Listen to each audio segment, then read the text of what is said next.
جب موسیٰ علیہ السلام نے مدین کا رخ کیا تو اس نے کہا امید ہے کہ میرا رب مجھے ٹھیک راستے پر ڈال دے گا، اور جب وہ مدین کے کنویں پر پہنچا تو اس نے دیکھا کہ بہت سے لوگ اپنے جانوروں کو پانی پلا رہے ہیں اور ان سے الگ ایک طرف 2 عورتیں اپنے جانوروں کو روک رہی ہیں۔ موسیٰ علیہ السلام نے ان عورتوں سے پوچھا تمہیں کیا پریشانی ہے؟ انہوں نے کہا ہم اپنے جانوروں کو پانی نہیں پلا سکتے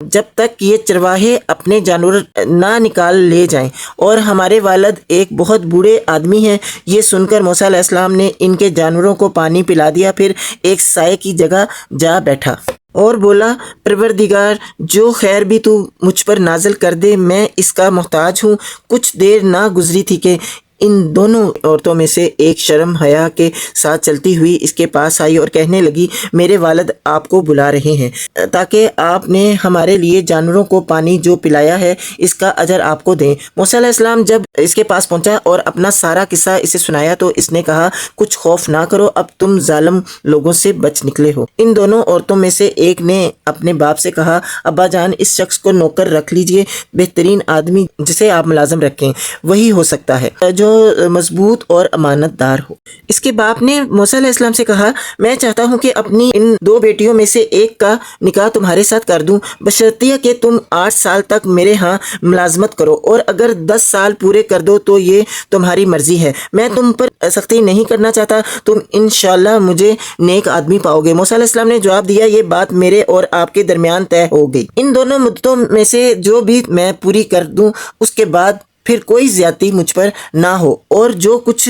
قول قرار ہم کر رہے ہیں اللہ اس پر نگہبان ہے۔ بے شک جب موسیٰ علیہ السلام نے مدت پوری کر دی اور وہ اپنے اہل و عیال کو لے کر چلا تو طور کی جانب اس کو ایک آگ نظر آئی۔ اس نے اپنے گھر والوں سے کہا ٹھہرو میں نے ایک آگ دیکھی ہے، شاید میں وہاں سے کوئی خبر لے آؤں یا اس آگ سے کوئی انگارہ ہی اٹھا لاؤں جس سے تم تاپ سکو۔ وہاں پہنچا تو وادی کے داہنے کنارے پر مبارک خطے میں ایک درخت سے پکارا گیا کہ اے موسیٰ علیہ السلام میں ہی اللہ ہوں، سارے جہان والوں کا مالک، اور حکم دیا گیا کہ پھینک دے اپنی لاٹھی۔ جو ہی کہ موسیٰ علیہ السلام نے دیکھا کہ وہ لاٹھی سانپ کی طرح بل کھا رہی ہے تو وہ پیٹ پھیر کر بھاگا اور اس نے مڑ کر بھی نہ دیکھا۔ ارشاد ہوا موسیٰ علیہ السلام پلٹ اور خوف نہ کر، تو بالکل محفوظ ہے، اپنا ہاتھ گریبان میں ڈال چمکتا ہوا نکلے گا بغیر کسی تکلیف کے، اور خوف سے بچنے کے لیے اپنا بازو بھینچ لے۔ یہ 2 روشن نشانیاں ہیں تیرے رب کی طرف سے فرعون اور اس کے درباروں کے سامنے پیش کرنے کے لیے، وہ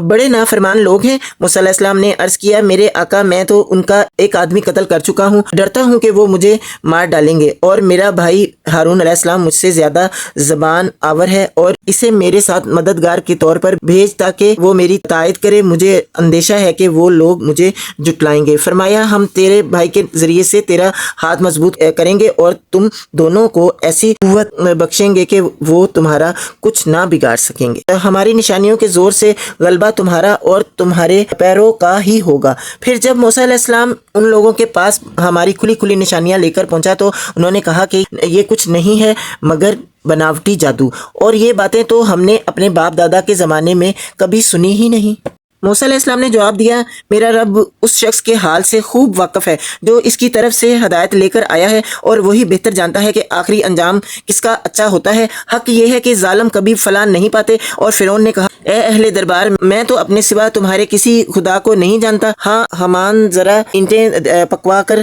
میرے لیے ایک اونچی عمارت تو بنوا، شاید کہ اس پر چڑھ کر میں موسیٰ علیہ السلام کے خدا کو دیکھ سکوں، میں تو اسے جھوٹا سمجھتا ہوں۔ استغفر اللہ۔ اس نے اور اس کے لشکروں نے زمین میں بغیر کسی حق کے اپنی بڑائی کا گھمنڈ کیا اور سمجھے کہ انہیں کبھی ہماری طرف پلٹنا نہیں ہے۔ آخرکار ہم نے اسے اور اس کے لشکروں کو پکڑا اور سمندر پر پھینک دیا۔ اب دیکھ لو کہ ان ظالموں کا کیسا انجام ہوا۔ ہم نے انہیں جہنم کی طرف دعوت دینے والے پیش رو بنا دیا، اور قیامت کے روز وہ کہیں سے کوئی مدد نہ پا سکیں گے۔ ہم نے اس دنیا میں ان کے پیچھے لعنت لگا دی، اور قیامت کے روز وہ بڑی قباحت میں مبتلا ہوں گے۔ پچھلی نسلوں کو ہلاک کرنے کے بعد ہم نے موسیٰ علیہ السلام کو کتاب عطا کی، لوگوں کے لیے بصیرتوں کا سامان بنا کر، ہدایت اور رحمت بنا کر، تاکہ شاید لوگ سبق حاصل کریں۔ اے محمد صلی اللہ علیہ وآلہ وسلم تم اس وقت مغربی گوشے میں موجود نہ تھے جب ہم نے موسیٰ علیہ السلام کو یہ فرمان شرائط عطا کیا، اور نہ تم شاہدین میں شامل تھے، بلکہ اس کے بعد تمہارے زمانے تک ہم بہت سی نسلیں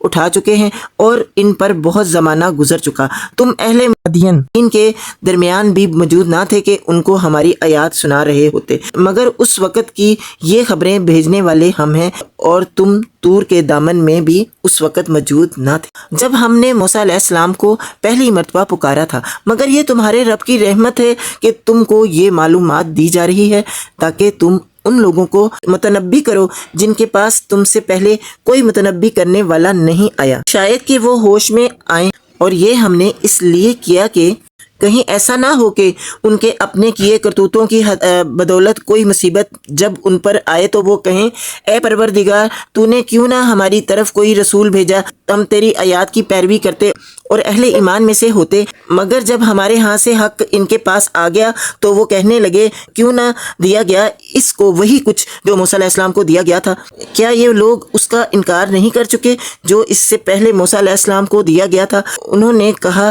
دونوں جادو ہیں جو ایک دوسرے کی مدد کرتے ہیں، اور کہا ہم کسی کو نہیں مانتے. اے نبی صلی اللہ علیہ وآلہ وسلم ان سے کہو اچھا تو لاؤ اللہ کی طرف سے کوئی کتاب جو ان دونوں سے زیادہ ہدایت بخشنے والی ہو، اگر تم سچے ہو میں اسی کی پیروی اختیار کروں گا. اب اگر وہ تمہارا یہ مطالبہ پورا نہیں کرتے تو سمجھ لو کہ دراصل یہ اپنی خواہشات کے پیروں ہیں، اور اس شخص سے بڑھ کر کون گمراہ ہوگا جو خدائی ہدایت کے بغیر بس اپنی خواہشات کی پیروی کرے. اللہ ایسے ظالموں کو ہرگز ہدایت نہیں بخشتا، اور نصیحت کی بات پہ در پہ ہم انہیں پہنچا چکے ہیں تاکہ وہ غفلت سے بیدار ہوں. نیکسٹ ویڈیو میں یہیں سے کنٹینیو کروں گی. اپنا بہت خیال رکھیں، مجھے دعا میں یاد رکھیں. اللہ حافظ.